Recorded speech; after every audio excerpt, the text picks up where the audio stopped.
तो pair friend, तो कैसे आप लोग? उम्मीद करता हूँ सभी पेयर फ्रेंड अच्छे होंगे। सभी पेयर स्टूडेंटों को जय जोहार। तो फाइनली पेयर फ्रेंड, अपन इस वीडियो में यहाँ पे देखने वाले आपका त्रैमासिक आकलन सत्र 2023-24 कक्षा 7 और विषय यहाँ पे आपकी संस्कृत। तो कक्षा 7वीं वालों के लिए विषय संस्कृत का जो पेपर है आपका त्रैमासिक आकलन 2023-24 का, उस पेपर का इस वीडियो में अपन संपूर्ण यहाँ पे सॉल्यूशन कवर करने वाले हैं। पूर्णांक आप देख सकते हो पेयर फ्रेंड, 80 अंक का आपका पेपर है। और डेफिनेटली पेयर फ्रेंड, अगर आपने 1 से लेकर 17% अच्छे से याद कर लिए तो आपको 80 में से 80 अंक जो है वो आप इजीली मिल जाएंगे। ठीक है, एक भी अंक आपका नहीं कटेगा। और पेयर फ्रेंड, मैं आपको बता दूं, जैसे अपनी एग्जाम कंप्लीट होती है, आपके 20-20 अंक के जो है प्रत्येक विषय के प्रोजेक्ट कार्य होते हैं, उनके सॉल्यूशंस भी आपको जल्दी प्रोवाइड करवाए जाएंगे। कमेंट बॉक्स में जरूर बताइएगा उनके वीडियोज़ आपको कब से प्रोवाइड करवाए जाएंगे। ठीक है, तो आप जो है कमेंट बॉक्स में जरूर बताइएगा। बाकी अपन देखते हैं इस वीडियो में त्रैमासिक आकलन का सॉल्यूशन विषय संस्कृत कक्षा 7वीं वालों के लिए। तो पेयर फ्रेंड, वीडियो को स्टार्ट से लेकर आखिर एंड तक कंप्लीट वीडियो देखिएगा ताकि आपका हर एक क्वेश्चन अच्छे से आपको याद हो। देखिएगा, वस्तुनिष्ठ प्रश्न है पहला प्रश्न, जिसका प्रश्न क्रमांक 1 है, भारत भूमि गाथा गायंती। भारत भूमि की गाथा कौन गाते हैं पेयर फ्रेंड? तो इसका राइट आंसर आप कर लीजिए बे वाला ऑप्शन, कविय है।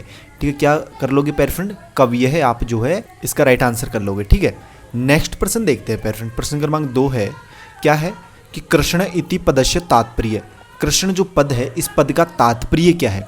तो पेयर स्टूडेंट, इस पद का तात्पर्य है यहाँ पे श्याम है। क्या हो जाएगा? श्याम है। बे वाला ऑप्शन जो आपको दिख रहा होगा, ये ऑप्शन जो है आपका यहाँ पे राइट रहने वाला है। नेक्स्ट प्रश्न देखिएगा पेयर फ्रेंड, प्रश्न क्रमांक 3 है, हरेली संबंधित अस्ति। ठीक है, हरेली किससे संबंधित है? तो पेयर स्टूडेंट, इसका राइट आंसर आप कर लीजिए यहाँ पे से वाला ऑप्शन, छत्तीसगढ़ से। ठीक है, क्या है? छत्तीसगढ़ से। कि छत्तीसगढ़ में जो है एक उत्सव मनाया जाता है जिसे अपन क्या कहते हैं? हरेली उत्सव। ठीक है, नेक्स्ट प्रश्न देखते हैं पेयर फ्रेंड। प्रश्न क्रमांक 4 है, उपसर्ग है प्रयुक्तम अस्ति। उपसर्ग प्रयुक्त शब्द कौन सा है? तो पेयर फ्रेंड, इसका राइट आंसर आप ए कर लीजिए, परित्राणाय। ठीक है, क्या कर लोगे? परित्राणाय जो है आपको इसका राइट आंसर यहाँ पे कर लेना है। नेक्स्ट प्रश्न देखिएगा, प्रश्न क्रमांक 5 है, मंदिरवत पावनम अस्ति। मंदिर जाने से क्या पावन होता है? तो पेयर फ्रेंड, सभी को पता है, शरीर जो है वो एक पावन हो जाता है। तो बे वाला ऑप्शन आप राइट कर लेना, यहाँ पे शरीरम जो है पेयर फ्रेंड आपका इसका राइट आंसर रहेगा। नेक्स्ट प्रश्न देखिए आपका, षष्ठी विभक्ति प्रयुक्तम अस्ति। षष्ठी विभक्ति किसमें प्रयुक्त है वो पद बताना है।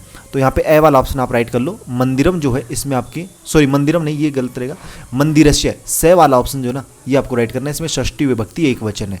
ठीक है, तो इस तरीके से से वाला ऑप्शन आप राइट करना। नेक्स्ट प्रश्न देखिएगा, अति लघुत्तरीय प्रश्न है आपका। पेयर फ्रेंड, जिस स्टूडेंट ने यार चैनल को अभी तक सब्सक्राइब नहीं करके रखा है, उससे रिक्वेस्ट है चैनल को जरूर सब्सक्राइब करें। जो बेल का नोटिफिकेशन है उस पर ऑल पे सेट कर लें ताकि जैसे नेक्स्ट वीडियो अपलोड होती है तो उसका नोटिफिकेशन आप तक पहुंच सके। आपको पता है, देखो आपकी हर एग्जाम में जो यहाँ पे हेल्प की जा रही है, तो आपका भी ये कर्तव्य दायित्व बनता है कि आप चैनल को जरूर सब्सक्राइब कीजिएगा। और जो बेल का नोटिफिकेशन उस पर ऑल पे सेट कर लो ताकि जैसे नेक्स्ट वीडियोज़ अपलोड हो अदर सब्जेक्ट्स की, ठीक है, और जैसे आपके प्रोजेक्ट आकलन की तथा 6 माही एग्जाम में भी आपकी हेल्प की जाएगी। डोंट वरी, बेफिक्र रहिएगा। और आपके जो मासिक आकलन होते हैं उनको पेपर सॉल्यूशन भी आपको इसमें प्रोवाइड करवाए जाते हैं। हमेशा हेल्प की जाती है, बेफिक्र रहिएगा। बस आप चैनल को सब्सक्राइब करके जरूर रखिएगा। देखिएगा, अति लघुत्तरीय प्रश्न है, प्रश्न क्रमांक 7 है, सही जोड़ी बनाइए। सही जोड़ी को अपने को जो यहाँ पे मिलान करने हैं पेयर फ्रेंड। जैसे अपन मिलान करते हैं यहाँ पे देखो, 1944 को आपको मिला लेना है यहाँ पे हार्वर्ड आइकन से। ठीक है, इस तरीके से। खारून नदी, ये रायपुर के खारून नदी के किनारे कौन स्थित है? रायपुर।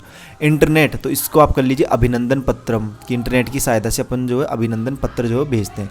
दूधाधारी मंदिरम, तो ये मिला लीजिए आप यहाँ पे 1620 संवत्सरे। ठीक है, तो इस तरीके से पेरेंट आपको इस क्वेश्चन के यहाँ पे मिलान करने हैं। ठीक है, तो आप मिलान कर लीजिए यहाँ पे। प्रश्न क्रमांक 8 देखिएगा, अत्र भारते गौ किम मान्यते, कि हमारे भारत में गाय को क्या मानते हैं। तो देखिएगा पेरेंट, इस क्वेश्चन का आंसर किस तरीके से लिखोगे। इस क्वेश्चन का आंसर आप लिखिएगा यहाँ पे क्वेश्चन क्रमांक 7 का आंसर। ठीक है, 7 था, एक सेकंड फिर से देखते हैं, 8 था शायद, 8वां प्रश्न। ठीक है, क्वेश्चन क्रमांक 8 का प्रश्न देखिएगा। 8वें का प्रश्न क्या लिखोगे कि अत्र, ठीक है, अत्र भरते गौ जन्यत्री मन्यते। इस तरीके से आप जो है पेरेंट इस क्वेश्चन का आंसर यहाँ पे लिख सकते हो कि अत्र भरते गौ जन्यत्री मन्यते। ठीक है, नेक्स्ट प्रश्न अपन देखते हैं पेरेंट। अगला प्रश्न देखिएगा यहाँ पे, प्रश्न क्रमांक आपका 9वां प्रश्न क्या कह रहा है कि जना हरेली उत्सवम कस्मिन मासे मन्यते, कि लोग जो है हरेली उत्सव किस मास में मनाते हैं, किस महीने में मनाते हैं। तो पेरेंट, इस क्वेश्चन का आंसर आप लिखिएगा, क्वेश्चन क्रमांक 9 का आंसर यहाँ पे ऊपर लिखिएगा, ऊपर टाइप किया है। देखो, इसका उत्तर क्या लिखोगे, जना हरेली उत्सव है श्रावण भाद्रपद मासे मन्यते। जना हरेली उत्सव श्रावण भाद्रपद मासे मन्यते। तो इस तरीके से आप प्रश्न क्रमांक 9 जो है ना उसका आंसर आप लोग यहाँ पे नोट कर लीजिए। नेक्स्ट प्रश्न देखिएगा पेरेंट, आपका अगला प्रश्न क्या है, अगला प्रश्न है यहाँ पे आपका प्रश्न क्रमांक 10 कि रायपुर नगरम कस्य नद्या तीरे स्थितम, कि रायपुर नगर जो है वो किस नदी के किनारे स्थित है। तीरे मतलब किनारे, तो कौन सी नदी के किनारे स्थित है वो आपको यहाँ पे बताना है। तो देखिएगा प्रश्न क्रमांक 10 का आंसर अपन लिखते हैं यहाँ पे।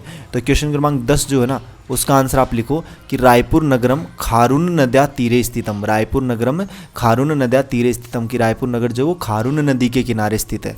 नेक्स्ट प्रश्न देखिएगा पेरेंट आपका अगला प्रश्न क्या है।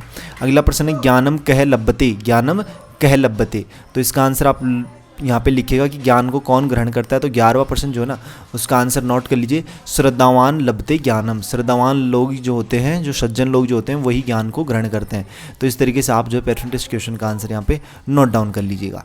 नेक्स्ट प्रश्न देखते हैं पेरेंट आपका अगला प्रश्न है क्या है, प्रश्न क्रमांक 12वां है कि रिक्त स्थानों की पूर्ति कीजिए, रिक्त स्थानों की पूर्ति कीजिए। सिंहा इहम संति, तो यहाँ पे आ जाएगा पेरेंट आपका क्या हो जाएगा, यहाँ पे आपका आ जाएगा खेल नका, ठीक है। सिंहा इहम खेल नका सिंहा जातम, ठीक है। क्या आ जाएगा पेरेंट, जातम, पहले में जातम लिखिएगा, पहले में जातम। अद्य चंद्रश्य दर्शनम, तो ईदगाहम दूसरा आ जाएगा, ठीक है। और तत्ते प्रति गच्छन्ति, तो इसके आ जाएगा आपका खेल नका। तो इस तरीके से जो पेरेंट देखो पहले में तो आपको जातम भरना है, ठीक है। जातम लिख देता हूँ मैं यहाँ पे, खालिस्तान में लिखना है अंदर, ठीक है, मैंने बाहर लिख दिया है। दूसरे में यहाँ पे आपको ईदगाहम लिख लेना है। क्या लिख लेना है पेरेंट, ईदगाहम, ठीक है। क्या लिखोगे, ईदगाहम। तीसरे में आप जो खेल नका लिख लेना है, यहाँ पे क्या लिखोगे, खेल नका। तो इस तरीके से जो है पेरेंट आप इस क्वेश्चन का आंसर यहाँ पे नोट डाउन कर लीजिए। नेक्स्ट प्रश्न देखिएगा प्रश्न क्रमांक 13वां कि पाठ्य पुस्तक से कोई दो संस्कृत के श्लोक लिखिए, ठीक है। तो आपको जो है 2 श्लोक यहाँ पे लिखने हैं, इसका आंसर भी अपन देखेंगे। ये मत लिख देना, देखो 16 प्रश्न में 3 श्लोक लिखे हुए हैं तो कहीं आप यहीं से 2 उठा के इस क्वेश्चन में लिख दो, नहीं, इनके अलावा, इन 3 के अलावा लिखने हैं। देखो प्रश्न क्रमांक 14 है रायपुर नगर के बारे में 5 वाक्य लिखिए।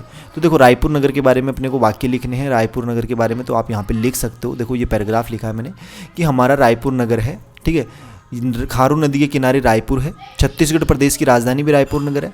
इस नगर का महत्व प्राचीन काल से है। इस नगरी को तालाबों की नगरी भी कहते हैं। 18 से अधिक यहाँ तालाब हैं। यहाँ बहुत प्राचीन खो खो तालाब, बूढ़ा तालाब, ठीक है, महाराजबंद, कंकाली तालाब इत्यादि ऐतिहासिक महत्व को सूचित करते हैं। इस नगरी को छत्तीसगढ़ क्षेत्र की संस्कार नगरी भी कहा जाता है। तो इस तरीके से आप इस क्वेश्चन का आंसर यहाँ पे नोट डाउन कर लीजिएगा।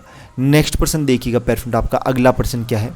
अगला प्रश्न है प्रश्न क्रमांक 14, निम्न शब्दों का संस्कृत में वाक्य बनाइए। निम्न शब्दों का क्या करना है पेरेंट, संस्कृत में वाक्य बनाना है। तो इसका आंसर भी अपन देखेंगे। प्रश्न क्रमांक 16 देखना एक बार, निम्न श्लोक का हिंदी में अर्थ लिखो कोई 2। तो देखो 3 श्लोक अपने को दे रखे हैं, इनमें से किन्हीं 2 का अपने को हिंदी में अनुवाद लिखना है। तो एक तो सेकंड वाला श्लोक जो है ना, नैनम छिदंती शस्त्राणी नैनम दहती पाव का है, न चैनम क्लेदयंत्यापो न शोष्यति क्या मारुत है। तो इसका हिंदी में अनुवाद देखिएगा। इसका हिंदी में अनुवाद कैसे करोगे आप लोग, देखिएगा। इसका हिंदी में अनुवाद यहाँ पे लिखिए। जो श्लोक नंबर 2 था ना आपका, उसका देखिएगा कि न शस्त्र से इसे काटा जा सकता है, न आग से इसे जलाया जा सकता है, न पानी से इसे सुखाया जा सकता है, न इसे हवा से सुखाया जा सकता है, ठीक है। तो इस तरीके से यहाँ भगवान कृष्ण के शरीर में विद्यमान आत्मा की बात की जा रही है। किसकी बात की जा रही है, कि भगवान श्री कृष्ण के शरीर में विद्यमान आत्मा की। नेक्स्ट प्रश्न देखिएगा पेरेंट आपका अगला है, सॉरी इसका अगला श्लोक जो है ना, यदा यदा ही धर्मस्य यदा यदा ही धर्मस्य च ग्लानिर्भवति भारत अभ्युत्थानम धर्मस्य तदात्मानं सृजाम्यहम्। तो इस क्वेश्चन का आंसर देखिएगा। इसका हिंदी में अनुवाद कैसे करोगे, तो इसका हिंदी में अनुवाद यहाँ पे हो जाएगा आपका कि इस श्लोक में श्री कृष्ण कहते हैं जब जब इस पृथ्वी पर धर्म की हानि होती है, विनाश का कार्य होता है और अधर्म आगे बढ़ता है, तब तब मैं इस पृथ्वी पर आता हूँ और इस पृथ्वी पर अवतार लेता हूँ। तो इस तरीके से जो है पेरेंट आप इस क्वेश्चन का आंसर यहाँ पे नोट कर लीजिएगा। नेक्स्ट प्रश्न देखते हैं पेरेंट आपका अगला प्रश्न देखिएगा। अगला प्रश्न क्या है, लास्ट एंड फाइनल क्वेश्चन आपकी पेपर का प्रश्न क्रमांक 17 कि संस्कृत में अनुवाद कीजिए। संस्कृत में अनुवाद कीजिए 5 वाक्य का। पहला वाक्य है कुरूप विद्या से शोभा पाता है।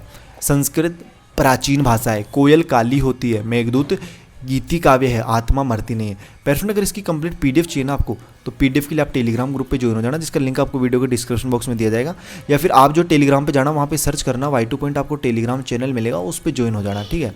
अब देखिएगा इसके संस्कृत में जो अपने को अनुवाद करना है, 5 वाक्य के संस्कृत में अनुवाद लिखिएगा। यहाँ पे कुछ इस तरीके से हो जाएंगे आपके आंसर कि कुरूप ज्ञान द्वारा सौंदर्य प्राप्त होती, संस्कृत प्राचीन भाषा अस्ति, कोकिल कृष्ण है, मेघदूत इति गीति काव्यम, आत्मा ने म्रियते। तो इस तरीके से आपको लिखना है। अब पेरेंट ये पेपर आपका किस दिनांक को है, मतलब 28 की तो शायद आपका अवकाश हॉलीडे रहेगा, बाकी 29 को है या फिर 30 को, जरूर बताइएगा कमेंट बॉक्स में। और इससे नेक्स्ट वीडियो आपको कौन से सब्जेक्ट की चाहिए, मतलब आपका कौन सा पेपर बच रहा है, शायद एक पेपर और है इसके बाद में आपका, तो वो जो है आप कमेंट बॉक्स में जरूर बताइएगा। जल्दी आपको उसकी वीडियोज़ भी प्रोवाइड करवा दी जाएगी। और जो प्रोजेक्ट के आंकलन के सॉल्यूशन है वो आपको कब से प्रोवाइड करवा जाएंगे कमेंट बॉक्स में जरूर बताइएगा। बाकी अपन जल्दी मिलते हैं प्यारे फ्रेंड नेक्स्ट वीडियो में इसी होश हम जोश के साथ। तब तक जो है सभी प्यारे स्टूडेंटों को बाय, धन्यवाद। सभी प्यारे स्टूडेंटों को टेक केयर। मिलते हैं प्यारे फ्रेंड नेक्स्ट वीडियो में।